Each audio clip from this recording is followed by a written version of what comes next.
So hello guys, assalamualaikum. Myself Salman Sikhan and welcome to my another new vlog video. তো guys, এটা another নয়, স্পেশালও নয়, এটা আমার কষ্টের একটা ভিডিও। আজকে আমার প্রিয় যার নাম রাখলাম বাহাদুর, সে আজকে চলে যাবে আমাকে ছাড়া। আমি কাঁদতে কাঁদতে পুরাই শেষ। চলুন বাহাদুরের অবস্থাটা আপনাদেরকে আগে দেখাই। তো এই যে এইখানে আছে বাহাদুর, আমার প্রিয় বাহাদুর। বাহাদুর বাহাদুরকে একটু গাটা নাড়ি দিলে দেখেন, দেখেন নিচে হয়ে গেছে, দেখছেন? বাহাদুর বাহাদুর ঢিসে না, দেখছো মোবাইল টোবাইল লাল, তারপর আমি পড়িয়েছি, ওর মাথা খারাপ হয়ে গেছে।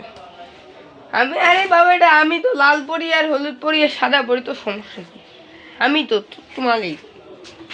তো বাহাদুর খুব খেপে গেছে, আর ও বুঝলাম না ও এত ও বুঝছে যে ওকে শেষ। তারপরে এই সামান্য একটু কাঁদে নাই, চোখ দিয়ে সামান্য একটু পানি বেড়ায়নি। সকালবেলা যখন নামাজ যাওয়ার আগে গোসল করাতে গেছিলাম, তখন এর চোখ দিয়ে সামান্য একটু পানি দেখছি আমি। কোনো কান্না নেই, আর তাছাড়া এর চোখে কোনো কান্না নেই। তো আমার বাহাদুরের জন্য আপনারা দোয়া করবে।